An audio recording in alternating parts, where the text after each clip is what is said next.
Tu as deux choses qui t'appartiennent, c'est tes pensées et tes actions. Si tu maîtrises tes pensées et tes actions, tu maîtrises ta vie. La pensée positive va t'amener une autre pensée positive qui va t'amener une pensée positive. Boum, tu te remets dans un meilleur mood. Et la seule chose qui nous séparait de la vie de nos rêves, c'était les histoires qu'on se racontait dans la tête. J'ai compris que je pouvais me raconter d'autres histoires et puis finalement la réalité, il faut d'abord la voir dans sa tête pour qu'on puisse la créer. Et c'est des phrases qu'on voit dans les livres de dev perso, mais c'est une réalité. Le message clé, c'est que des peurs, des doutes, des craintes, il y en a eu, il y en a et il y en aura toujours.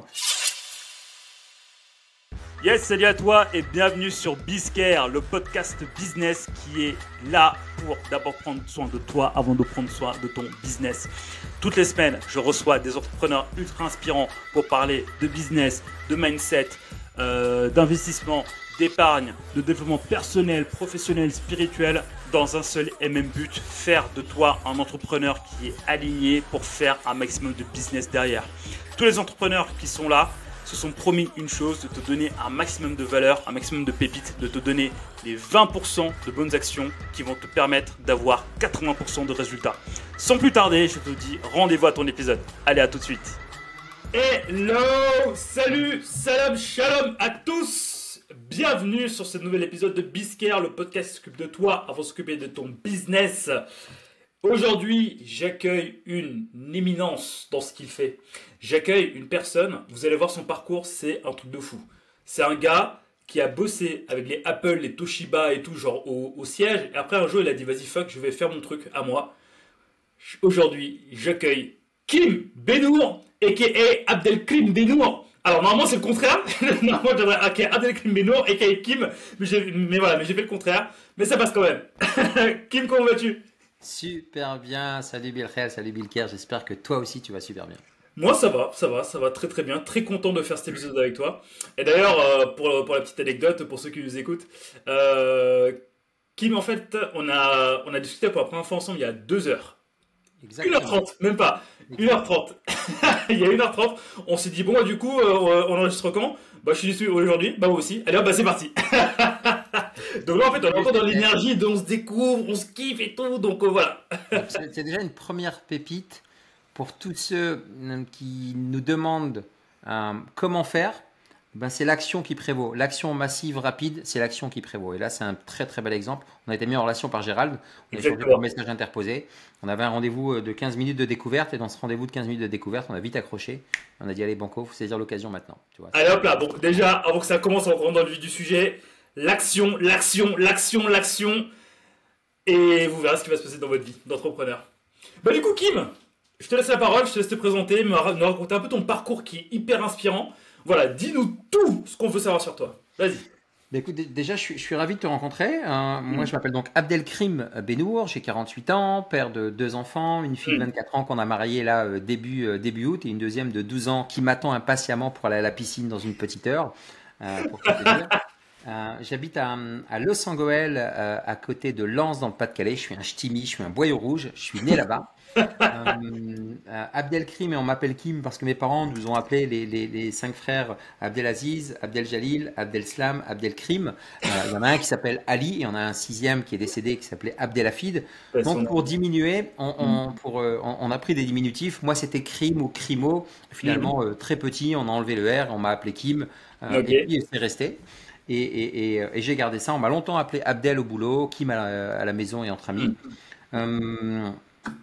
Je suis issu d'une famille franco-algérienne de 10 enfants. On est dans un petit village dans le nord de la France. Et je suis passionné de football. Je rentre au centre de formation à Lens. Je m'éclate. Mes meilleurs amis sont encore d'anciens footballeurs que sont Franck Quedru, Daniel Morera ou encore Johan Lachor surtout. Johan et Franck sont des amis intimes avec qui on part en vacances. Ils étaient là au mariage de ma fille. Et alors là pour le coup, ceux qui connaissent ces références-là, c'est ceux qui ont 35 ans et plus. Référence à l'ancienne. On va dire les choses différemment. Johan Lachor, c'est le mec qui marque le but à Auxerre, qui donne le seul titre de champion de France à Lens en 98. Tu vois, comme ça. Okay. 99 ? Ou là, j'ai un doute dans ce cas-là.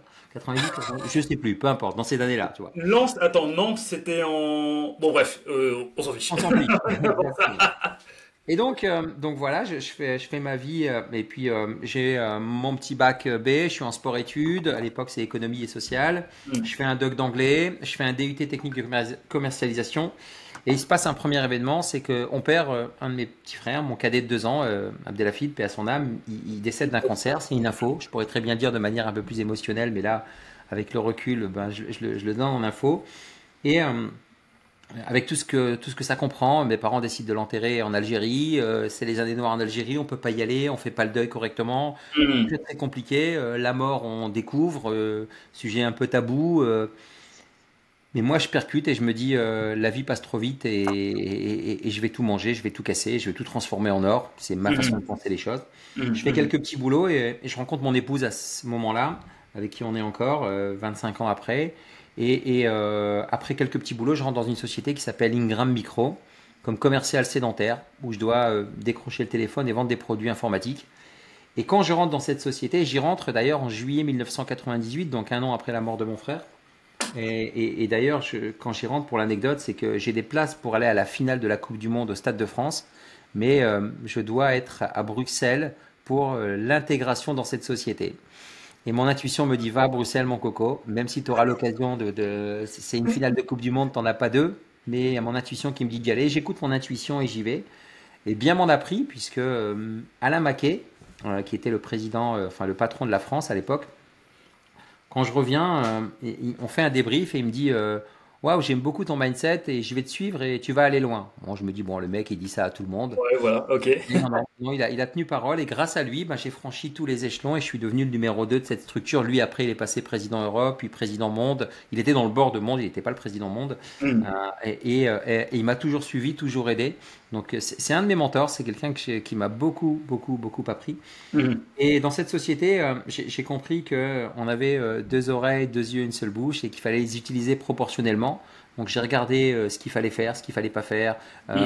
J'étais en mode buvard.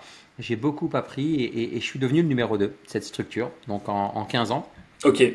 J'ai été élu manager de l'année en 2014, donc 2013, c'était en janvier 2014, pour l'année 2013, parmi 30 000 employés, 3 000 managers. Wow.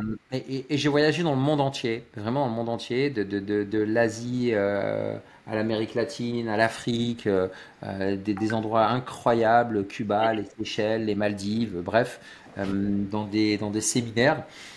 Et j'ai compris que, en fait, la seule chose qui nous séparait de la vie de nos rêves, c'était les histoires qu'on se racontait dans la tête.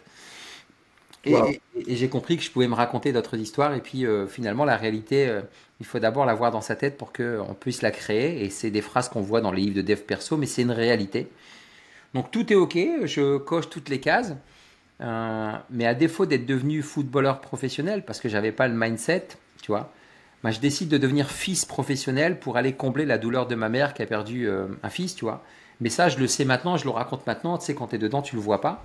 Et je me dis, waouh, il n'y a rien de pire pour un parent que de perdre un enfant. Je pense que c'est pas le cycle de la vie, c'est contre-intuitif. C'est contre le courant de la vie, justement. Et donc, je me mets cette pression-là. Et puis, en tant que franco-maghrébin, tu as un problème identitaire aussi. Tu sais pas où te positionner. Quoi que tu fasses, on te met toujours plus de pression. Donc, quand on me donnait 10 comme objectif, moi, je faisais 20. Et puis, je disais, putain, c'est injuste. Ils sont ingrats. Ils reconnaissent pas que j'ai fait 20. Mais ils me demandaient pas de faire 20. Ils me demandaient de faire 10, tu vois. Et tout ça, il y avait cette pression qui se mettait. Et puis, un jour, je comprends que tout ça, ça sert à rien. Quoi que tu fasses, il y a une phrase que je résume et qui dit « Être soi, c'est non négociable ». Donc, sois toi-même. Et en 2017, il se passe un deuxième événement. Alors, il s'est passé plein d'événements, bien sûr, mais en 2017, je perds mon père qui avait 80 ans, qui avait vécu. Et quand tu perds ton père, ton repère, moi j'avais une relation très fusionnelle avec lui, je prends un petit coup de bambou derrière la tête. Mais on n'a pas le temps de se morfondre parce qu'il faut s'occuper de notre mère, qui en plus elle est malade. Et on n'a pas le temps de faire le deuil, qu'un an après, ma mère décède aussi, elle avait 80 ans aussi. Et là, je me dis, waouh, la vie, elle passe vraiment vite, tu vois. Je me suis aperçu d'une chose, en fait, Bill Kerr, c'est que toutes ces années, j'étais en train d'exister pour honorer tous les sacrifices que mes parents avaient faits. Je ne vivais pas. Et beaucoup de gens existent pour avoir une espèce d'approbation extérieure et ne vivent pas pleinement leur vie. Donc, je suis abattu. C'est ni une dépression, ni un burn-out. C'est vraiment un coup de bambou derrière la tête. Et mon épouse... Alors, juste entre les deux, j'avais besoin de faire autre chose et je voulais négocier mon départ. Et quand tu es le numéro 2 d'une structure et puis que tu n'as rien à te reprocher, c'est compliqué. Donc, je fais appel à un cabinet extérieur pour négocier mon départ, pour m'aider. Pas un avocat, parce que l'avocat, lui, ce qu'il veut, c'est que ça dure pour facturer des honoraires. Donc, je fais appel à un expert de la négociation. Bon, maintenant, il y a prescription, je peux en parler. Et il m'aide à me déconnecter de l'aspect affectif et émotionnel pour jouer un rôle de négociateur pour pouvoir trouver un terrain d'entente, parce qu'un contrat, c'est ni plus ni moins qu'un document signé qui nous prémunit en cas de désaccord. Donc l'idée, c'est juste de casser ce contrat et je ne mets rien de personnel pour que je puisse partir avec ce qu'on aspire le plus, du temps et de l'argent. Donc j'ai du temps et de l'argent. Mais il y a une espèce de vide intérieur parce que j'ai perdu mes 2 parents et là je dis j'ai besoin de me ressourcer, j'ai besoin de partir. Et le hasard, il n'y en a pas. Il n'y a que des rencarts, pas de hasard pour moi. Et à l'époque, tu me disais, on en parlait tout à l'heure, comment j'ai fait pour préparer mon virage avec la peur du manque financier et autres. J'étais entré dans un mastermind immobilier avec Cédric Anissette. Je faisais partie de son mastermind et j'avais commencé à investir dans l'immobilier. Et il m'invite à QLRR 2017, 2018, je ne sais plus, 2017. 2018, pour monter sur scène en octobre. Voilà, c'est octobre 2018, je m'en souviens maintenant. Je monte sur scène et je fais une intervention sur tout ce que je suis en train de t'expliquer. Et il y a dans la salle Salaheddine Benzakour, qui est le fondateur du TEDx Alsace, qui m'envoie un message Messenger que je ne regarde jamais. Je ne regarde jamais Messenger. Et là, pour une raison que je ne saurais expliquer, je regarde et il me dit, c'est très inspirant ton parcours, il faudrait que tu fasses un TEDx, je suis dans la salle, aurais-tu 2 minutes pour en parler? Ces 2 minutes, alors dans les 3 secondes on s'est vu, ces 2 minutes sont passées en 3 heures. Il me dit, il faut que tu fasses un TEDx et en même temps, j'aimerais que tu me coaches. Ok, on se donne rendez-vous une semaine plus tard. Une semaine plus tard, il me voit, il me dit, mais t'as pas la même énergie, t'as pas la même mine et tout ça. Je dis, bah écoute, sache que j'ai perdu mes 2 parents, ce que j'avais pas parlé sur scène et que j'ai besoin de repos. Il me dit, écoute, il faudrait que tu partes dans le désert. Je dis, mais c'est incroyable, j'ai toujours voulu y aller. Mais je dis, mais pas en mode touriste. J'ai vraiment envie d'aller chez l'habitant, le truc le plus rude possible. Il me dit, tiens, je vais aller coordonner une personne, tu vas kiffer. J'appelle cette personne et je dis à ma femme, voilà, 10 jours après, donc tout début novembre, donc fin octobre, on vient de finir le séminaire, on s'est rencontrés. Et il me dit, tiens, voilà, appelle-le. Et je dis à ma femme, voilà, je pars, mais c'est pas comme d'habitude quand je pars aux États-Unis ou autre. Même dans l'avion, on a le Wi-Fi. Arrivé là-bas, on fait un FaceTime. Là, je pars, j'ai besoin de déconnecter. On se donne rendez-vous dans une semaine, pas de son, pas d'image. Elle me dit, c'est ce que tu as besoin, vas-y. Et je vis cette expérience de rendez-vous avec moi-même, seul, pendant 7 jours, 6 nuits, avec un bédouin, un chamelier et un cuisinier, un dromadaire. Et on part et on fait 70 km comme ça en plein désert. On s'arrête tous les soirs, on déploie le bivouac. Et ça me permet de faire un point avec moi. Je chiale pendant 3 jours et 3 nuits. Je pleure la mort de mes parents. Je pleure ma tristesse. Mais en même temps, je me découvre moi-même. Et c'est là que naît le mouvement Sdam, qui est le mouvement que j'ai lancé, qui est un mot arabe qui veut dire fonce. C'est Asdam exactement. C'est ce que me disait mon père quand j'allais le voir. Je lui disais, mais papa, qu'est-ce que tu penses de cette maison, cet investissement, Sdam? Qu'est-ce que tu penses de cet achat-là, Sdam? Qu'est-ce que tu penses si je fais ça, Sdam? Ou ne Sdam pas, tu vois, c'était vraiment ça. Et c'est une évidence que c'est ce que je dois faire. Et je reviens. J'ai pas conscience de ça, que c'est ce que je dois lancer. Et je me dis, bah, tiens, je vais inviter des amis et je vais leur dire juste que vous venez à prix coûtant et vous me cédez les droits à l'image et je vais en faire la publicité. Derrière, je vais relayer tout ça. Et c'est ce qui se passe. Et depuis novembre 2018, alors entre-temps, je fais mon TEDx, mon TED Talk justement. Et depuis novembre 2018, malgré le Covid, j'ai emmené plus de 250 personnes, parce que j'ai réussi à en emmener avec de la co-création, avec des associations, des sociétés. Et c'est un peu la marque de fabrique. Venez dans le désert pour découvrir qui vous êtes. Mais en même temps, à côté, je fais du private equity, de l'investissement immobilier, de l'investissement en société, du mentoring de dirigeants. Voilà un peu ce que je fais. Et ça, je l'ai fait de manière naturelle. Mais le message clé, c'est que des peurs, des doutes, des craintes, il y en a eu, il y en a et il y en aura toujours. Mais moi, je crois en cette force plus grande que nous qui drive et qui fait que la boule de feu qu'est le soleil se lève chaque matin et se couche chaque soir et elle se relève chaque matin. Et surtout quand tu es dans le désert, tu vois ça. Je fais confiance à cette partie-là qui me permet de dire tant que je respire, je vis. Parce que j'ai été là quand j'ai perdu les êtres les plus chers de ma vie. Et que à un moment donné, il y a game over dans cette vie, on le sait tous, mais c'est comme sur les paquets de clubs, c'est écrit, mais on veut pas le voir. Tu vois, on sait qu'on va passer la ligne d'arrivée un jour, mais on veut pas se l'avouer et que entre-temps, il faut baisser le mental et faire ce qu'on a envie de faire. Et si tu veux qu'on parle de sinus, de cosinus, de plans stratégiques, on peut le faire. Mais le plus important, c'est d'abord de te dire comment toi tu te sens. Est-ce que tu es complètement aligné? Et moi, aujourd'hui, le message que je souhaite faire passer avec le mouvement SDAM, c'est en fait de diffuser ce mouvement au monde pour aider et guider les leaders, tu vois. Et les leaders, c'est de les guider pour qu'ils puissent véritablement atteindre leur meilleur niveau de performance sur le plan perso comme professionnel. Et l'idée clé, c'est tous ces dirigeants, tous ces leaders, c'est de leur faire prendre conscience que tout se joue toujours ici et maintenant pour ne nourrir aucun regret.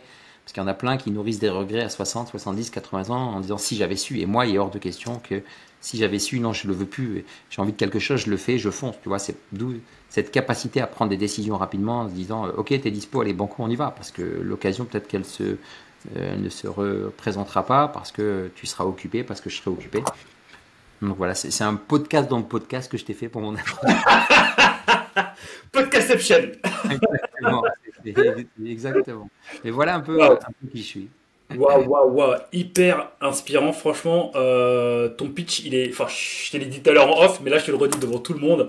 Ton pitch, il est parfait. Tu vois. Merci. Franchement, t'as un parcours du héros, tu vois. J'étais ça, puis après, il y a eu ça, puis après, il y a eu ça, puis après, il y a eu ça. Maintenant, il y a ça, tu vois. Donc, non, c'est vraiment magnifique. Et en fait, moi, en t'écoutant, j'ai l'impression que, au final, ce qui a été le catalyseur de tout, c'est d'avoir vu des membres proches de ta vie passer de l'autre côté. Tu vois, donc c'était ton petit frère quand tu étais plus jeune, tu avais la vingtaine, il me semble. Lui, il en avait 20 et moi 22. D'accord. Donc du coup, tu avais la vingtaine, donc 22 ans, puis après tes parents, tu venais d'avoir 42, 43 ans, c'est ça? Exactement. Voilà, donc du coup, il y a eu cette présence de la mort qui t'a quand même fait prendre conscience de certaines choses. Aujourd'hui, est-ce que cette confiance, tu vois, que tu donnes, tu vois, à la force supérieure pour prendre tes mots, est-ce qu'en fait, elle vient de ces expériences-là où tu te dis, bah, de toute façon, on est guidé, la vie passe vite, donc du coup, il faut que je fasse ce que j'ai à faire, quoi. C'est exactement ça. C'est-à-dire que on vient dans ce monde avec des conditionnements. On nous conditionne, tu vois, en tant qu'être humain, et puis finalement, on a peur de la mort, et puis, quelles que soient les religions, quelle que soit l'éducation, on nous dit, si t'es gentil, tu iras au paradis, si t'es méchant, tu iras en enfer. Résumé grossier, que ce soit dans résumé, le Coran, la Bible, la Torah, en 3 lignes. Que ce soit l'éducation judéo-chrétienne ou arabo-musulmane, c'est exactement ce qu'on nous dit, tu vois. Non, c'est vrai. Et finalement, quand tu comprends les choses et que tu te dis, mais s'il y a une puissance plus grande que nous, j'aime à croire, moi, dans mon fort intérieur, dans mon intuition, que ce que je fais, je sais si c'est bien ou pas. Et que je veux arrêter toute cette pression des interprétations à droite et à gauche. Donc, je le résume grossièrement avec cette notion de pièce à double face. Il y a le côté positif, il y a le côté négatif. Comme un aimant, l'être humain, c'est un aimant avec un côté positif et un côté négatif. Mais l'avantage, c'est que tu peux comprendre que parfois, tu peux te mettre sur la tranche aussi. Tu n'es pas obligé d'être toujours dans le bon ou dans le mauvais. Et moi, j'ai compris ça, effectivement, dans ces moments de vie où je me suis dit, mais je vais passer cette ligne d'arrivée un jour ou l'autre. Mes parents sont arrivés avec rien, avec leur petit pécule d'Algérie, et ils ont construit un foyer, une famille, une éducation, des valeurs, en étant analphabètes. Donc véritablement incroyable ce qu'ils ont vécu et ce qu'ils nous ont transmis. Moi, qui fait partie des gens les plus riches de cette terre, puisque rien que toi et moi, on fait partie de cette catégorie, en ayant une connexion Internet, un ordinateur, quelque chose qui fait plus de 1000 euros dans les mains, il faut juste prendre conscience de tout ça, et tant mieux, et on a cette chance-là, et on l'a provoquée, il faut juste l'exploiter pleinement. Et je me suis dit, je vais vivre pleinement et faire ce que j'ai à faire, et faire confiance en cette puissance, en Dieu, pour l'appeler tel qu'il est, et faire confiance en Dieu pour me guider, et juste aller là où je dois aller, parce que la vie est plus forte que tout, parce que la vie va m'emmener là où elle doit m'emmener. Et j'en ai fait, ce mouvement SDAM, j'en ai fait 3 phrases bien précises qui me ramènent à chaque fois quand je vais commencer à avoir mes peurs schizophréniques de manque d'argent, de contrôle fiscal, des impôts qu'on a tous. Ben moi, j'ai cette capacité maintenant à repasser de l'autre côté, côté positif, parce que j'ai tellement musclé mon cerveau avec les neurosciences, avec tout ce que j'ai appris, que la vie, c'est juste ça, quoi. T'es sur une échelle émotionnelle et on ne fait que graduer, monter, descendre, monter, descendre. L'idée, c'est de limiter ces amplitudes. Et quand je suis dans ces éléments-là, ben, je me dis juste comment je peux faire pour vivre pleinement, parce que la vie est plus forte que tout. Donc, je me rattache à mon mouvement d'âme. Je me dis que finalement, tout est OK. Tout est OK, ça ne veut pas dire tout est parfait. Tout est OK. Quoi qu'il puisse se passer pour moi, la vie, c'est une succession de Y, de Y, de choix, tu vois. Donc, c'est de croisements. On est là, est-ce que je vais à gauche ou à droite? Puis, on ne sait pas. Mais on s'en fout. Va à gauche. Même si tu te plantes, bah, au prochain croisement, tu sauras que tu vas à droite. Et même peut-être que c'était à gauche qu'il fallait encore aller. Peu importe où tu vas aller, c'est Steve Jobs qui le dit, connecting the dots. Le mec, un jour, il prend des cours de calligraphie, il rentre au hasard dans une classe universitaire. Il se dit mais qu'est-ce que je fous là? Et finalement, les plus belles polices d'écriture au monde sont celles d'Apple parce qu'il a compris que la beauté de la police d'écriture résidait dans l'espace entre les lettres comme la beauté de la musique qui réside entre l'espace entre les notes, tu vois. Et quand tu comprends ça, tu dis mais je vis, donc je vais vivre pleinement, m'éclater, faire ce que j'aime. Est-ce que c'est aligné avec moi? Est-ce que je suis du bon côté de mon énergie? Ok, ben je vais faire ça. Et tu as ça, donc je me dis tout est ok. J'ai compris aussi que la récompense dans cette vie, c'était le chemin, pas la destination. Et ça, les gens qui comprennent ça et qui kiffent chaque moment, comme là, je suis en train de kiffer, je suis véritablement avec toi. Comme je vais kiffer après à la piscine avec ma fille, comme je vais kiffer ce soir, ou je sais pas ce que je ferai, quoi, quand, comment. Mais c'est de kiffer chaque instant. Donc c'est véritablement ça. Et Kobe Bryant l'expliquait parfaitement. Hein. The journey is the reward. Vraiment, la récompense, c'est le chemin, c'est véritablement ça. C'est pas la destination, c'est pas de te dire quand j'aurai fait 1 million, quand j'aurai ma maison, quand je serai à Dubaï, quand je serai à New York ou non, les gars, c'est maintenant. Maintenant que tu profites. Et puis le dernier, je l'ai partout, hein, je l'ai même là, regarde sur mon téléphone en autocollant, c'est fais le bien et oublie-le. Et ça, c'est ce que mes parents m'ont inculqué, que je transmets à mes enfants, qui vont transmettre. Et ce mouvement d'âme, tu vois, il m'appartient plus. Et longtemps, je disais, mais quelle trace je vais laisser, super. Mais on s'en tape quelque part. On s'en tape complètement. Bernard Tapie, la reine d'Angleterre, ils sont passés, on en parle 2 minutes, mais en fait, on s'en fiche. Parce que l'être humain, c'est un être égoïste. C'est comme ça. Et l'impact que tu as laissé, laisse-le de ton vivant. Après, quand tu seras mort, tu seras mort. Si ça perdure, c'est bien. Mais c'est de ton vivant qu'il faut laisser cet impact. Et voilà ce qui m'anime, moi, au quotidien, qui consiste à dire, c'est maintenant que tu dois faire ce que tu as à faire. Ah, de toute façon, les gens vont te critiquer. Quand j'étais dans tous les cas. Quand j'étais numéro 2 d'Ingram Micro, j'entendais, mais de toute façon, c'est un arabe, c'est normal. Je n'entendais pas. Mais ça me revenait aux oreilles. Il a besoin de prouver plus que tout le monde. Donc, ce genre de personnes-là, ils ont besoin. Et puis, je le voyais dans les regards, dans les attitudes et tout ça. Ok. Et moi, je suis comme ça aussi. J'ai certainement critiqué, pesté des gens. Donc, tu t'en fiches de ça. Peu importe. Quand tu franchis les 2 principales peurs que sont la peur du manque financier et la peur du regard de l'autre, waouh, le champ des possibles, il est incroyable. Waouh. Attends, c'est là, faut que je la note. Faut que je la note. Sinon, tu peux te réécouter tes propres podcasts, tu sais. Comment? Sinon, tu peux te réécouter tes propres podcasts. Bah, tu sais, moi, l'intention que j'ai posée sur les podcasts, c'est d'abord moi apprendre, et comment j'ai appris, je repartage en fait à tous ceux qui veulent apprendre. Et c'est pour ça que je fais en sorte d'inviter que des gens au top du top qui vont apprendre d'avoir des choses. Mais waouh! Bah écoute, merci pour cette punchline.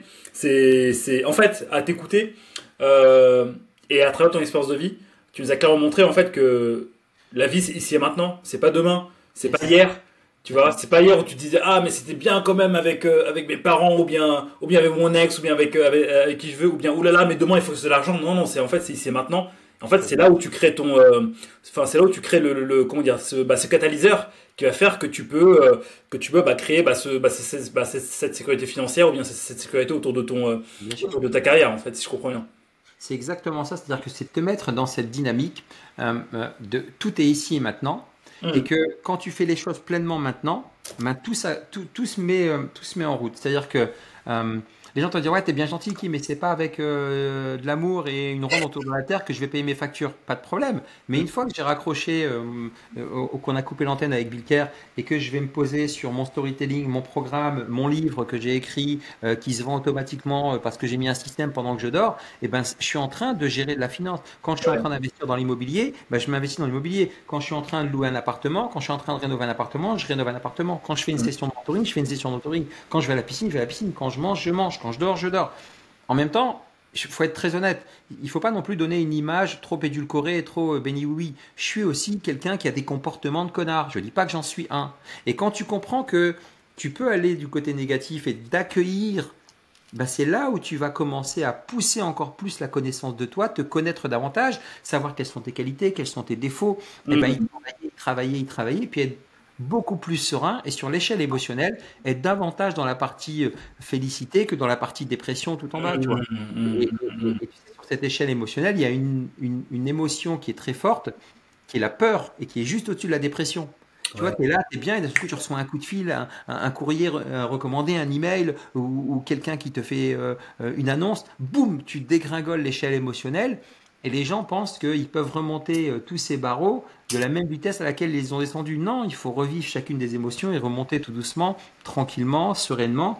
Mais l'idée phare derrière tout ça, c'est prenez conscience, les gars, les leaders, quand je dis les gars au sens homme avec un grand H, messieurs, mesdames, chaque être humain sur cette planète Terre, prenez conscience que tout se joue toujours maintenant pour ne nourrir aucun regret. C'est maintenant que ça joue. Bah la preuve. On a discuté il y a 2 heures maintenant. On s'est dit, tu fais quoi dans 2 heures? Rien, moi non plus. Allez hop, c'est maintenant. Exactement. Mais waouh, hyper puissant. C'est très profond. C'est très très très profond ce que tu dis. Je n'ai pas encore vécu les épreuves que t'as pu vivre, mais j'ai vécu des épreuves pour moi, parce que bon, enfin les épreuves c'est du sur-mesure au millimètre près, qui m'ont fait comprendre qui me permettent de comprendre la profondeur de ce que tu dis, tu vois, parce qu'en fait tout est fugace et rien ne nous appartient, tu vois, tout est fugace et rien ne nous appartient, et en fait effectivement la seule chose qui nous appartient, et encore sur lequel on a un petit peu de contrôle, c'est l'instant présent. Et donc, du coup, il y a deux choses qui t'appartiennent. Oui, Pour moi, encore une fois, tu as deux choses qui t'appartiennent. C'est tes pensées et tes actions. Si tu maîtrises tes pensées et tes actions, tu maîtrises ta vie. C'est les deux seules choses qui t'appartiennent. Tu maîtrises tes pensées, tu maîtrises tes actions, tu maîtrises ta vie. C'est-à-dire que une pensée va entraîner une pensée, qui va entraîner une pensée, qui va entraîner une pensée. Dis-toi juste une chose. Est-ce que sur cette image-là, de cette pièce, est-ce qu'elle est du côté positif ou négatif? Elle est du côté négatif. Donc, je vais faire un système neuroscientifique, annule, next, zap, pour avoir une autre pensée. Est-ce que l'autre pensée est toujours négative? Oui, zap. Est-ce qu'elle est toujours négative? Zap. Jusqu'à ce que tu aies une pensée positive. La pensée positive va t'amener une autre pensée positive qui va t'amener une pensée positive. Ouais. Boum. Tu te remets dans un meilleur mood. Tu as la physiologie, tu as les mots que tu emploies et tu as la pensée. Une fois que tu as ça, quelle action je mets en place? Petite action, petite action, petite action. Tu découpes l'éléphant. Moi, la société américaine dans laquelle j'ai bossé, j'ai appris que how do you eat an elephant one bite at a time, un morceau à la fois, tu découpes le truc et tu vas tranquillement et tu t'aperçois que finalement tu l'as atteint en profitant du chemin. Si tu te dis mais quand je serai millionnaire, quand j'aurai lancé le mouvement SDAM, quand j'aurai fait… Et puis finalement je m'aperçois qu'avec le recul j'ai envoyé 250 personnes et j'ai emmené 250 personnes dans le désert. Mais je me dis waouh, mais jamais j'y aurais cru. Et puis j'ai lancé ça, et puis j'ai mon mouvement, et puis j'ai ci, et les choses se mettent en place naturellement, facilement, à partir du moment où tu comprends que tout est système. L'être humain, c'est pas un être logique, c'est un être biologique et neurologique. Et tout est système. La manière dont tu manges, c'est un système. La manière dont tu dors, c'est un système. Si ton système de sommeil ne fonctionne pas, prends toutes les composantes, travaille par itération et change. Est-ce que tu as mangé trop tard? Donc ta digestion n'était pas bonne, tu as eu du mal à t'endormir. Est-ce que la température de la chambre était bonne? Est-ce que ton sommier était bon? Est-ce que ta couette est correcte? Est-ce que la manière dont le lit est posé, c'est correct? Est-ce que tu as regardé ton téléphone? Tu regardes toutes ces composantes-là, tiens, il y en a une qui ne fonctionne pas, tu la changes. Et les gens qui vont comprendre l'approche systémique et l'approche Pareto, ils vont les mettre en place, c'est incroyable ce qui va se passer puisque, encore une fois, c'est très simple. Mais simple ne veut pas dire facile. Et seulement, il y a que… allez, 5% grand maximum, encore je suis gentil, des gens qui vont passer à l'action, qui vont passer outre, parce que le cerveau, il est là uniquement, c'est l'amygdale. L'amygdale, il est là pour ta survie, elle va toujours te dire, non, attention, reste dans cette zone de confort, reste là. Va écouter ton frontal, ton précortex qui te dit, Vas-y. Et là, tu descends dans le cœur et tu dis, tu sais qu'il y a, je termine la minute neuroscientifique technique, mais en fait, il y a des études qui ont été faites et tu peux regarder ça. Il y a des milliards de neurones dans le cerveau. Il y a 80 000 ou 100 000 neurones au niveau du cœur et il y a des millions de neurones au niveau des intestins. Et la sérotonine, elle est produite au niveau des intestins et ça remonte par le nerf vague dans le cerveau. Donc c'est d'abord, dis-moi ce que tu manges, je te dirai qui tu es. Et puis aussi, il y a HeartSmart qui te dit qu'il y a des neurones autour du cœur, que là-haut, ça fonctionne par hertz avec de l'électricité et là avec de la magnitude. Et que le cœur va vibrer 5000 fois plus que le cerveau. Donc à un moment donné, plutôt que d'écouter ton mental, écoute ton cœur. Ton cœur, il sait ce que tu veux, tu vois. Et quand tu mets ça en place, ben, tu fais des choses qui sont contre-intuitives, tu te fiches du regard des autres qui te disent « mais Kim » ou « Abdel », il m'appelait Abdel, mais t'es pas bien, t'as fumé la moquette, tu pars des lounges d'aéroport au désert du Sahara, t'es sûr que ça va. Puis après, il y a le Covid qui vient, puis il t'appelle en disant « il te resterait une place, j'aimerais bien venir avec toi ». Et t'as pas besoin d'être arrogant, t'as pas besoin de te moquer d'eux, tu t'effaces. Mais tu restes aligné avec ce que toi, tu sais au plus profond de toi, parce que tu vas te faire critiquer, parce que les gens vont dire « mais t'es fou, mais ça va pas » et autres. Et c'est là où tu dois être 100% transparent, 100%. Ce que je dis, moi, c'est être dans la zone de sincérité radicale. Tu dois radicalement être sincère avec toi quand tu es à poil, au sens propre comme au sens figuré. Seul, ne te mens pas, mon gars. Si tu pries, quand tu es en prière, tu peux pas te mentir. Si tu es en méditation, tu sais ce qui te va, ce qui te va pas. Et si après, avec ta conjointe ou ton conjoint, tu es capable d'être totalement transparent, totalement vulnérable, ça ne veut pas dire faible, c'est génial ce qui se passe. Moi, ma femme, quand je lui ai dit j'ai vraiment envie de quitter, j'en peux plus, et elle m'a dit une phrase que j'ai mis dans mon livre, elle m'a dit « Kim, si tu as peur que j'ai peur, n'aie plus peur ». Moins plus. Elle m'a giflé. Attends, si tu as peur et que j'ai peur, n'aie pas peur. Non, si tu as peur que j'ai peur, n'aie plus peur. En fait, j'étais en train de projeter ma peur dans sa peur. Pourquoi? Parce que j'étais l'homme de la maison, l'homme au foyer, il fallait que j'assume. Mais pour qui tu te prends, Coco? Tu as décidé de faire ton bout de chemin à deux, sois honnête, sois sincère. Et quand elle m'a dit ça, je me suis senti pousser des airs en disant, elle m'a dit, mais quoi que tu fasses, j'ai confiance en toi, je sais ce que tu vas amener. Wow. Les titres et les médailles, on les met de côté. Résultat, on retrouve de la liberté, on fait des choses différemment, on est impliqué dans les investissements à deux. Et puis il y a cette sérénité qui se met en place tranquillement, sereinement, tu vois. Hello, j'interromps juste ton écoute pendant 2 petites secondes, le temps de te dire que si l'épisode te plaît, n'hésite pas à mettre un pouce bleu sur YouTube ou bien nous mettre 5 étoiles sur Apple Podcast. C'est hyper important pour le développement de la chaîne. Sans plus attendre, retour à ton épisode. Waouh. Mais tu sais, j'ai vécu en fait quelque chose de similaire il y a... On est le 22 foot au moment de tourner. Il y a 3 mois maintenant, quand j'écris mon livre. Tu sais, en fait, j'avais ce projet-là, genre ça faisait 5 ans que je me suis dit, il faut que j'écrive un truc. Tu vois, il faut que j'écrive. Et pendant ce temps, je me suis dit, il faut d'abord que je fasse de l'argent, il faut que je fasse ci, je suis pas légitime, si, ça, nanana. Mais à mon fond intérieur, je savais que je devais écrire, tu vois.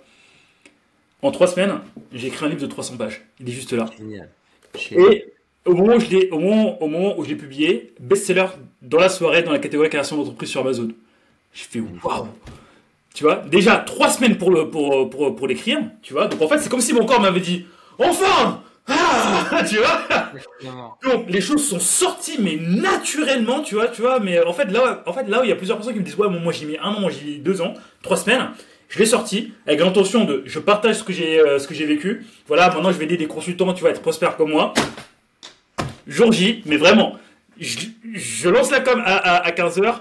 À 19h, Amazon, best-seller, création d'entreprise. J'ai fait waouh, mais ça n'a aucun sens. Magnifique. C'est exactement ça. Tu parles de 2 choses super importantes, l'objectif et l'intention. L'objectif, c'est quelque chose de palpable. Et tout à l'heure, je te disais, la récompense, c'est le chemin, mais la récompense ne peut être le chemin que si la destination est précise. Tu vois, quand je fais mes mentorings avec les dirigeants, je leur dis, OK, on prend l'image du GPS. On est à Lille, moi je suis lensois, et on doit aller dans le sud, on va dire Nice. Ok, c'est quoi ton objectif? Est-ce que tu veux créer un empire? Est-ce que tu veux juste faire 50 millions et vendre ta boîte? Est-ce que tu veux juste gagner 2500 € par mois et aller à la pêche avec les amis le week-end? Peu importe ce que tu souhaites faire, d'accord? Est-ce que tu veux écrire ton nom en lettres d'or? Une fois que c'est ça c'est ta destination. Donc, plutôt que de dire je vais à Nice, il faut que tu me dises je vais au 25 boulevard Clémenceau, 3e porte gauche. Là, on est précis. Une fois que tu as fait ça, donc là, on l'a défini, c'est clair, tu le vibres, c'est vraiment ce que tu as envie, tu l'incarnes, ça souffre d'aucune contestation. Avec mon expertise, on sait pousser les trucs avec l'exercice. C'est la phase de fondation la plus importante. Une fois que tu as ça, c'est OK. On prend quoi comme véhicule? On y va en train, on y va en avion, on y va en stop, en trottinette, en bus, en voiture? OK. C'est pas fini. On fait quoi? On prend les autoroutes, on prend les nationales? OK. Mais les gars, est-ce que tu as vérifié ton véhicule? OK. Il va y avoir des accidents, il va y avoir des itinéraires bis. Est-ce que tu fais demi-tour? Non, je continue. Donc ton plan d'action qui va te permettre d'avoir de la discipline quand tu n'auras plus de motivation. Et une fois que tu as ça, bah, c'est beaucoup plus clair. Donc ton objectif, il est ultra précis. Et après, c'est l'intention. L'intention, c'est quoi? C'est quelque chose qui est moins palpable. Donc l'objectif, on a compris que c'est très palpable, très smart. C'est moins palpable. Pourquoi est-ce que tu fais tout ça? Pourquoi est-ce que tu as décidé? Est-ce que c'est pour flatter ton ego? Peut-être, je l'assume. Mais est-ce que c'est pour aider des gens à sortir de ça et à devenir libre, indépendant et à vivre pleinement et arrêter d'exister? Je pense que c'est plus ça. Ah ouais, donc tu es dans une approche contributive. Tu veux vraiment apporter quelque chose. Tu veux, comme disait Pierre Rabhi, c'est faire ta part. Ah, je veux faire ma part. Ok, d'accord. Et bien quand tu as ton intention et ton objectif, tu sais ce que tu deviens? Tu deviens un terroriste. Je m'attendais pas. Pourquoi tu dis ça? Parce qu'un terroriste, qu'est-ce qu'il a, lui? Je sais pas, des bombes, des... Non. Un terroriste, il a ce qui manque à la majorité des entrepreneurs et des dirigeants. Il a la détermination. Ah, ok. Ouais, le mec, il est inarrêtable. Ouais. Le mec, il est déterminé. Pour lui, alors attention, je prends cet exemple-là volontairement extrémiste. Le mec, il sait que même par la mort, il va atteindre le plus haut degré du paradis, il va avoir des vierges, c'est de la folie, quoi. Alors, un terroriste, quand on prend un terroriste musulman, pas musulman. Ouais, un terroriste, voilà. Bon. Là, je tombe dans les BFM et les CNews. C'est clair. BFM, ce que je veux dire par là, je ferme cette parenthèse, c'est qu'à partir du moment où tu as un objectif et une intention précise, tu vois. C'est pour ça qu'il y a des mecs qui ont peut-être des valeurs qui ne sont pas forcément saines, mais qui arrivent. Parce qu'ils ont un objectif et une intention. Après, l'univers, l'énergie, Dieu, il s'en fiche. Il va te dire, ok, tu as ton libre arbitre, mon gars. On est la seule espèce vivante sur cette planète à avoir le libre arbitre. C'est clair. Ok. Et on fera les comptes à un moment donné, mais quand tu auras passé la ligne d'arrivée. Mais en attendant, tu as le libre arbitre, vas-y, active-toi. Mais tu vois, justement, je m'accroche à cette branche que tu viens de me donner pour parler d'un sujet dont on a parlé tout à l'heure très rapidement en off, c'était l'abondance, tu vois. Ouais. En fait, en soi, là, tu parles de la personne extrême, tu vois, qui a son libre arbitre, qui a son objectif, son intention, il va tout péter. Donc en fait, est-ce que finalement, c'est pas ça la clé de l'abondance? Enfin, est-ce qu'au final, ce n'est pas ça la clé de notre sens de l'abondance? C'est peut-être la clé, sauf qu'il y a autre chose. C'est-à-dire que l'abondance, tout est déjà là. Tout est déjà là. Pour les gens qui ont 40 ans et qui veulent se marier, leur femme ne va pas naître maintenant. Elle a déjà 40 ans, elle a 37, 40, 25, elle est déjà là, tu vois. L'argent, il est déjà là, il est partout. D'abord, il faut que tu comprennes une chose, c'est quand on arrive dans ce monde, on arrive comme un espèce de cercle vierge. D'accord? Et on va graviter vers différents points par rapport à notre environnement, par rapport à notre culture, par rapport à notre religion, par rapport à notre éducation. Donc, on va créer des croyances limitantes et des croyances dynamisantes. Ouais. Et c'est pour ça que nous sommes des êtres inconscients à 95% parce qu'on a tout un schéma programmé, engrammé exactement en nous, qui fait que on va avoir un plafond de verre financier parce qu'on a entendu des choses. Quand on est enfant, un enfant de 0 à 3 ans, tu lui donnes les deux as, de l'attention et de l'amour. Tu vois, l'enfant qui casse quelque chose, il ne comprend pas, il n'a pas conscientisé. Attention et amour, point barre. À tous les parents qui sont les nouveaux parents, je leur dis donner de l'attention et de l'amour. Je note, tu vois, moi je suis nouveau parent, je note. Ah ouais, attention et amour, attention et amour, attention et amour, attention et amour, c'est super important.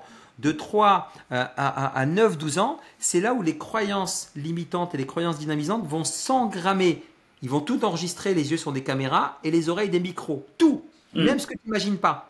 Et donc, ils vont créer les mêmes. Un enfant ne fait pas ce que tu lui dis, il recopie ce que tu fais. Ouais. Mais toi, dans ta salle, je ne sais pas quel âge ont tes enfants là. Donc, moi, j'ai une petite fille de 1 an. Donc, ok, ta petite fille de 1 an, fais l'exercice. Fais l'exercice. Hein. Ouais. Quand tu es 3-4 dans la pièce, tu commences à applaudir. Tu vas voir qu'elle va applaudir. C'est vrai? Non, c'est vrai, voilà. Elle va avoir peur, elle va applaudir. Ils font ce que tu fais, ils font pas ce que tu dis. Donc, une fois que tu as ça, c'est que tu comprends que tu as des croyances limitantes, des croyances dynamisantes qui se sont mis en place. Donc, oui, l'abondance est là, l'intention, l'objectif, mais il y a toutes les croyances limitantes, les conceptions, les freins, les blocages, les plafonds de verre qui se sont mis, qu'il faut déconstruire. Et il faut déconstruire et déconstruire et déconstruire. Moi, quand j'en parle, ça paraît super fluide, ça devrait être remboursé par la Sécu, expliqué à l'école et ainsi de suite. Mais j'ai aussi, encore une fois, mes plafonds de verre, j'ai mes craintes, j'ai mes doutes. Je suis très équilibré à tout point de vue parce que j'ai réussi à équilibrer cette boussole dont je te parlais tout à l'heure, la vision, le bien-être, la relation à l'argent et le mindset. Et en même temps, je trouve véritablement le point d'orgue pour faire en sorte que l'abondance, je vais te le dire différemment. Là où longtemps, jusque 40 ans, en fait, tu aspires au succès, à la richesse, à plein de choses. Et à 40 ans, tu tournes le sablier. Tu vois, tu aspires à autre chose. Et super, je cracherai pas dans la soupe parce que moi j'ai vécu dans le monde corporate où j'ai eu les titres, les médailles, j'aime bien les belles choses, j'aime bien que dans mon système que ma mèche elle soit bien faite, que j'ai des belles fringues, j'aime bien les belles marques, j'aime ça, c'est mon système, tu ne le changeras pas. Maintenant j'aspire à autre chose, à plus d'élévation, à plus de verticalité, je suis moins dans l'horizontalité, je suis plus dans la verticalité vers la spiritualité, de découvrir qui je suis véritablement, qu'est-ce que je peux laisser comme trace, comment j'ai éduqué mes enfants, comment je peux encore pousser la connaissance de moi et hop. Et là, quand tu es là-dedans, bah tu trouves un équilibre différent et surtout, tu es dans la compréhension que la vie, c'est une suite d'expériences que tu vis pour croître personnellement et à la fin contribuer. Tu vois, et plus tu es là-dedans, plus tu vas être dans cette sérénité, plus tu vas être dans l'instant présent, plus tu vas être dans la récompense, c'est le chemin, et plus tu vas rester ici et pas te projeter dans un passé qui est nostalgique ou dans un futur qui est la peur parce que tu ne sais pas ce que c'est. Vis maintenant, tu ne sais pas ce qui va se passer demain.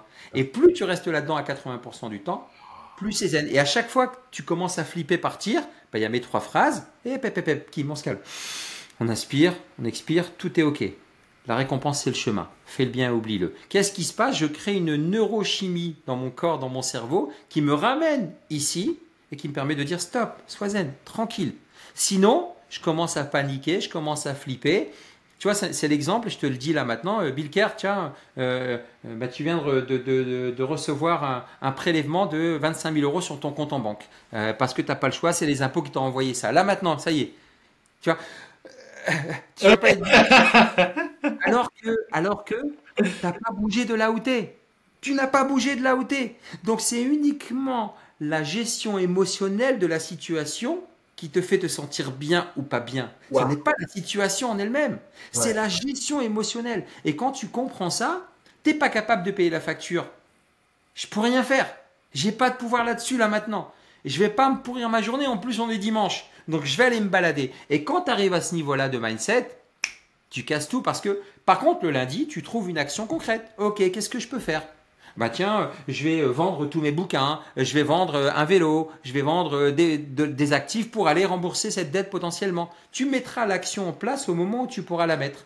Et quand tu comprends ça, que tout n'est que de la gestion émotionnelle par rapport à une situation, ta vie, elle change radicalement et tu maîtrises tes pensées, tes actions. Et c'est ce qui fait que tu peux être dans ces cercles d'abondance parce que tout est ici et maintenant et tu te dis, wow. je suis très reconnaissant maintenant parce que l'argent vient à moi de manière abondante, facilement, sans effort, constamment, sur une base journalière. Pas de problème parce que j'apporte de la valeur. Merci. Là, tu as tout dit. Mais donc, du coup, tu vas justement pour compresser ça, pour condenser. Si tu devais me donner genre une technique pour que genre quand on commence à tu vas paniquer et tout à partir soit dans le passé ou bien soit dans le futur, concrètement, qu'est-ce qu'on peut faire, mettre en place, tu vois, de manière concrète pour revenir là et continuer. Je sais que tu as déjà dit, mais voilà, ça se paraît bien. Première chose, tu as raison. Première chose, c'est déjà ta physiologie. Comment t'es ? Est-ce que tu es avachi ? Est-ce que ta pompe lymphatique, elle fonctionne bien ou est-ce que tu es en train de la compresser ? Donc, je me redresse. Ok, première chose, je me redresse. Je me redresse. Ton corps, ton cerveau va truc. Tu vois, je te dis par exemple, fais ça. Fais un V de la victoire. Tu vois ce que tu viens de faire ? Tu viens de sourire naturellement. Mais tu viens d'envoyer des neurotransmetteurs positifs à ton cerveau, tu lui envoies le signe de la victoire. Victoire égale quoi ? victoire égale confiance en soi, égale positivisme. Donc naturellement, tu le fais. Donc ta physiologie. Donc déjà, juste tu te redresses. Ok. Les mots que tu emploies doivent être positifs. Les mots, tout va bien. Tout est ok. La récompense, c'est le chemin. Ça va bien se passer. Je ne sais pas comment je vais faire, mais je vais y arriver. C'est génial, tout va bien se passer. Je respire, je suis en bonne santé. Il n'y a rien de grave dans cette situation. Tout est ok. Juste, tu vois, sur ça, je vais revenir sur un point, c'est que c'est pas des mots, c'est pas des mantras auxquels je ne crois pas, parce qu'en fait, en soi, dans la composition de l'univers, tout ça, en fait, tout est déjà là. Donc, en fait, c'est pas un truc genre, c'est un mytho, mais il faut que j'y croie, mais c'est vrai, en fait, tu vois. Exactement. C'est vraiment vrai, en fait, faut conscientiser ça, voilà. Exactement, donc tu respires et autres. Et après, ton énergie va là où va ton attention. Donc, si tu es en train de mettre ton énergie sur le négatif, tu vas le développer. Je mets mon énergie sur le positif. Tu vois, c'est l'exemple très concret. Commence à mettre ton focus sur le bout de ton index. Tu vas voir qu'à un moment donné, si tu le mets, tu vas sentir ton pouls. Il y a comme si ton cœur qui battait au bout de ton index. Tac, tac, tac, tac. Ouais, c'est vrai. Waouh. C'est vrai. Et donc, c'est là où ton énergie va là où va ton attention. Donc, mets ton attention où est-ce que tu veux l'énergie positive. Si tu commences à regarder tout ce qui te manque, et c'est ce que font 95% des gens, j'ai pas assez d'argent, j'ai un trop gros ventre, j'ai pas une bonne santé, j'ai pas une belle maison, regarde ce que tu as. C'est génial, j'ai un appartement avec 3 pièces, c'est génial, j'ai une voiture, c'est génial, j'ai un vélo. Concentre-toi sur ce que tu as, sois reconnaissant sur ce que tu as, tu vas voir ce qui va se passer. Et ça va te mettre dans une dynamique incroyable, l'aimant. L'être humain, c'est un aimant, c'est une pièce à double face, positif, négatif. On peut parfois se mettre sur la tranche, mais accepte d'avoir des côtés schizophrènes, des côtés peureux, des côtés négatifs, mais ne reste pas là-dedans parce que ça n'apporte aucun intérêt. Donc, vraiment, ta physiologie, tes mots et ton focus. Ta physiologie, tes mots et ton focus. Voilà les 3 choses. Focus. Physiologie, mot, focus. Physiologie, mot, focus. Yes. PMF. PMF, voilà. PMF. PMF, waouh! Tu sais, tout à l'heure, je te disais, j'avais pas fini pour boucler la boucle.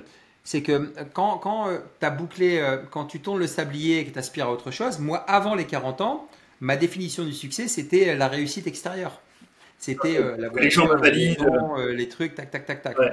Et maintenant, dans mes valeurs du mouvement SDAM, déjà, ma valeur cardinale, c'est l'énergie. Moi, j'ai une énergie de dingue. Tu viens avec moi, tu passes dans la moulinette, tu repars, t'es requinqué. Je suis un accélérateur d'énergie. Je suis comme ça. C'est ma nature. Bon, on est deux, on partage ça. Ça se ressent et c'est pour ça qu'on a été attirés l'un à l'autre. Et après, dans mes valeurs, j'ai la valeur succès. Ok. Et pour moi, le succès aujourd'hui, c'est être totalement moi. C'est-à-dire que tu me vois là maintenant, comme tu me vois à la piscine avec ma fille, comme tu me vois sur un terrain de golf, comme tu me vois dans un conseil d'administration, comme tu me vois en rendez-vous à la banque, avec mon épouse, je suis le même. Ma définition du succès, c'est être totalement moi. C'est plus négociable, les gars. Pendant longtemps, on jouait à un jeu d'acteur pour être accepté par l'extérieur. Stop, c'est comme ça et point barre. Ce n'est plus négociable. Ouais, c'est pas négociable d'être soi. Waouh. Merci. Et donc, du coup, en appliquant ça, oui, forcément, en fait, on va attirer vers nous notre définition du succès. Tu vois ? Bien sûr. Tu vois ? Naturellement, ce qui va se passer, en fait, Bilkar, c'est que plus tu vas mettre ton focus, ton attention, en fait, c'est la même. Moi, tu vois, je me revendiquais à l'époque mindset trainer. J'entraîne le cerveau comme un coach sportif entraîne les muscles. Le coach sportif, il dit allez, burpees, jumping jack, mountain climb. Ok, tu le faisais sans rechigner, mais tu voyais l'impact, voilà, et tu vois l'impact sur ton corps. Si je te dis, dis annule, mets ton focus là-dessus, stop, mets ton focus sur le positif, soit fais des affirmations positives, soit dans la gratitude, regarde un peu tout ce que tu as déjà, tu vas voir ce qui va se passer, tu vas créer un circuit neuronal qui va faire que tu es toujours en train de voir ce qui se passe de bien parce que tout est déjà là. Tout est déjà là. Tu vois. Et quand tu joues avec l'amygdale et que tu joues avec le néocortex et que tu comprends la neuroscience, comment ça passe, ça fonctionne, que c'est 52 neurotransmetteurs qui font si tout va bien ou pas bien et qu'avec quelques-uns d'entre eux, tu peux changer complètement ta physiologie, tu es dans le flow et tu deviens un Cristiano Ronaldo, un Messi ou un Mbappé à ton niveau. Parce qu'eux sont dans cette zone de flow, ils ont compris que ils alignent corps, cœur, conscience, cerveau. Tu vois, Ronaldo, quand il monte les escaliers ou quand il avance sur le terrain, il est dans le moment présent. Tu vois, cette grâce de tac, quand il pose les pieds. Quand tu vois Messi, il est dans l'occupation spatio-temporelle. Messi, quand tu regardes l'écran, il est là. Tac. Il analyse tout l'espace spatio-temporel. Quand tu vois Mbappé, Mbappé, il est dans le sourire, l'instant présent, c'est un jeu. Il joue. Il a compris que le football était un jeu. Et il n'est pas là pour briller. Il a tout le persona à côté. Mais il est là pour s'amuser. La finale de la Coupe du Monde, il veut la gagner comme un gamin joue à la PlayStation. Bah, c'est exactement ça. Mais c'est exactement. Et tu vois, je vais même rajouter une comparaison, tu vois. T'as parlé de Messi, Mbappé et Ronaldo, je vais même rajouter Neymar, tu vois. Ouais, exactement. Neymar, lui, on lui tombe dessus. Ouais, Neymar, si, Neymar, il a foiré à Paris, Neymar, si. Mais Neymar, en fait, les fois où il était exceptionnel, c'est quand il dansait sur le terrain. À Paris, il ne dansait plus.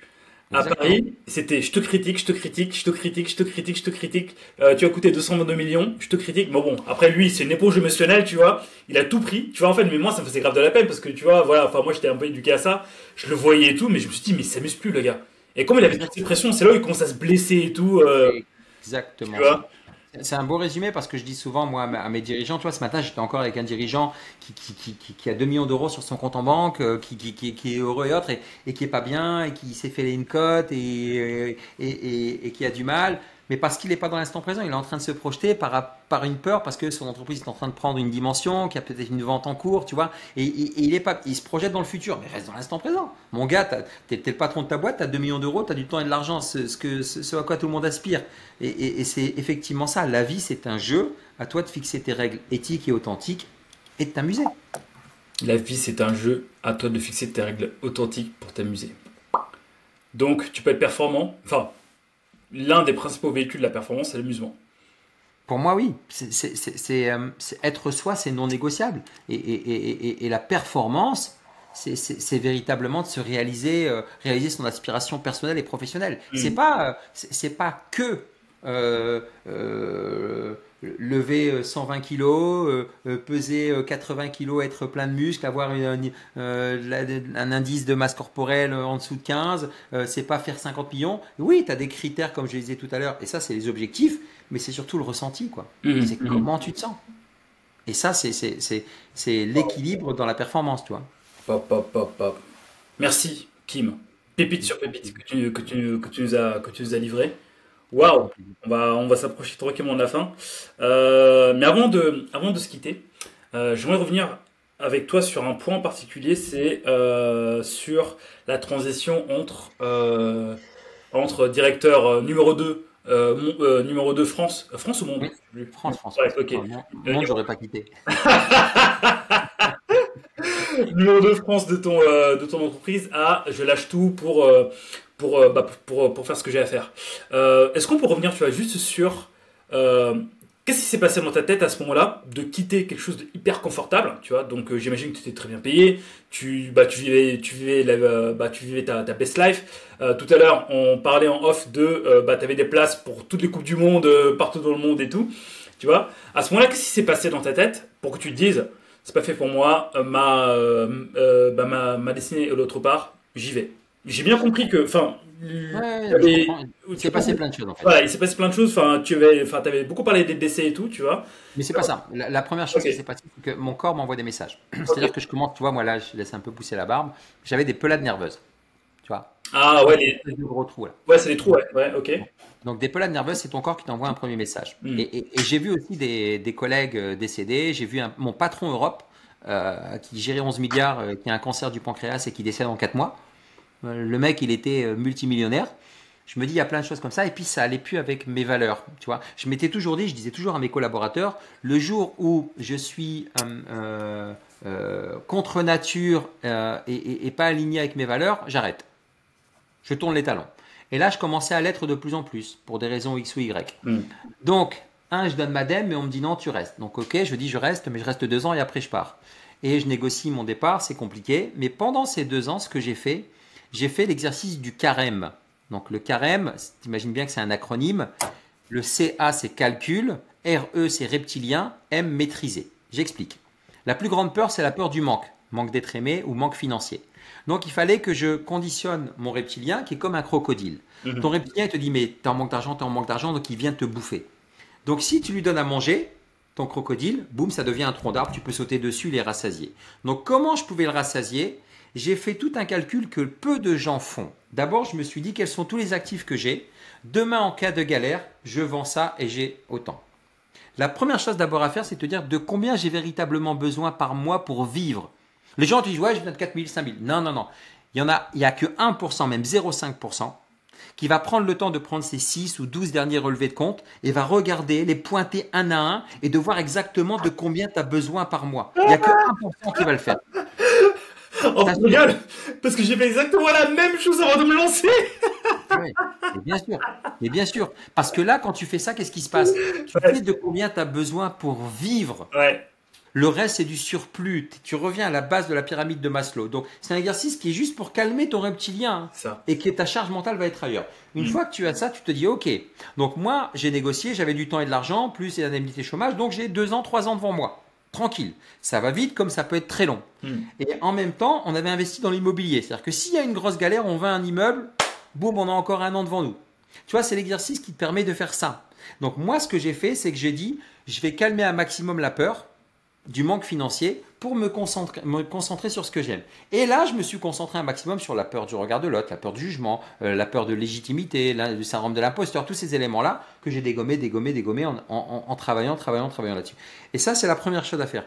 Parce que aujourd'hui, on est dans un monde où l'argent prévaut et c'est super important de décomplexer sa relation à l'argent et de se dire comment je fais en cas de coup dur pour avoir plusieurs sources de revenus. Combien de personnes sont très très haut placées et du jour au lendemain ils sont virés, ils n'ont plus rien. Ils vont prendre sur leurs économies, ils vont pas retrouver le même niveau de salaire et ils vont vivre un enfer. Ils vont tomber vraiment dans les oubliettes. Donc c'est vraiment ça, le carême, le calcul du reptilien maîtrisé pour rassasier ton reptilien, devient un tronc d'arbre, tu peux sauter dessus et dire ok, dès que tu as une peur qui dit stop Kim, tu vends ta bagnole, tu vends un appart, tu vends ci et tu es tranquille pour 1 an. C'est en cas de. Et là, à chaque fois, ce qui se passe, c'est que tu as la peur qui vient, donc cortisol dans le cerveau, mode panique. Tu déverses à quoi à foison des neurotransmetteurs positifs qui disent tu as l'appartement, donc tu as 100 000, 200 000 qui peuvent venir facilement. Tu rebascules de l'autre côté, tu es bien. Hop, tu refais ton travail. Ouais, mais ça va pas. Tout est OK. La récompense, c'est le chemin. C'est vraiment un exercice cérébral qui te permet de osciller comme ça à chaque fois. Tu maîtrises tes pensées, tu maîtrises tes actions, tu maîtrises ta vie. Et en soi, tu vois, juste pour le petit mot de la fin, pour rajouter quelque chose en fait en ce que tu dis. Bon, enfin, t'as comment dire, ton boulot, ton job, t'avais permis en fait d'avoir certains actifs, mais en fait, si je reviens à un consultant lambda, on va dire.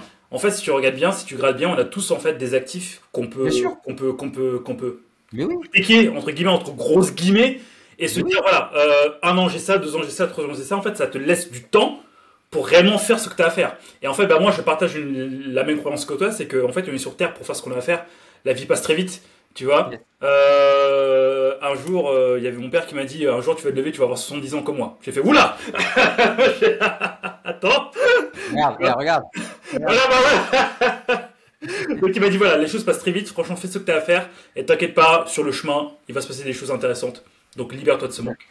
C'est exactement ça. Je pense que c'est la plus belle conclusion de se dire tout est ici et maintenant, ne nourrissez aucun regret. Zdam, foncez, faites ce que vous avez à faire maintenant. La vie est plus forte que tout. Tu partiras pas avec tes millions, avec tes maisons, avec tes bagnoles, avec tout ça. On dira à la fin, waouh, Kim c'était un mec bien, ou Kim, je sais pas, ouah, Bilka c'était un mec comme ça, ou Bilka, de qui tu me parles? C'est clair. C'est tout. On dira pas, ouais, c'est le mec qui a fait 200 millions. Alors, peut-être qu'on dira c'est le mec qui a fait 200 millions. Mais ça durera 2 minutes comme la reine d'Angleterre qui était la femme la plus riche au monde, on n'en parle plus, quoi. Ça y est, on en a parlé 2 fois, c'est tout, quoi. Sur cette punchline, on s'arrête. Kim, merci beaucoup pour toute la valeur que tu as apporté aujourd'hui.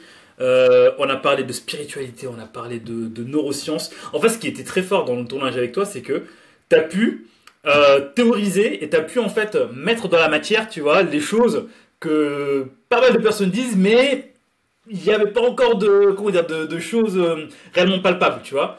Tu as parlé en fait, t'as même réussi en fait à théoriser l'intention, tu vois, en passant par les neurosciences et tout. Et ça, je trouve ça très très fort, tu vois.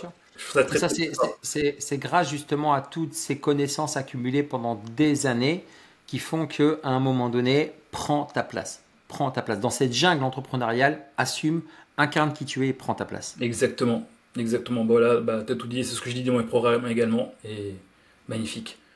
Kim, merci beaucoup, merci. Où est-ce qu'on peut te retrouver?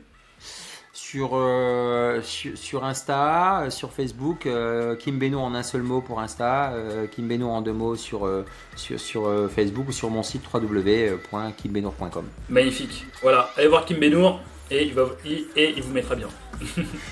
Merci Victor, merci beaucoup pour l'invitation. Merci à toi d'avoir accepté l'invitation. Qu'est-ce que je peux te souhaiter? De la sérénité. Bah, je te souhaite toute la sérénité du monde. Et je pense merci beaucoup. Merci beaucoup. Super sympa. Allez, salut Kim, pense à toi. À bientôt. Ciao les gars. Ciao.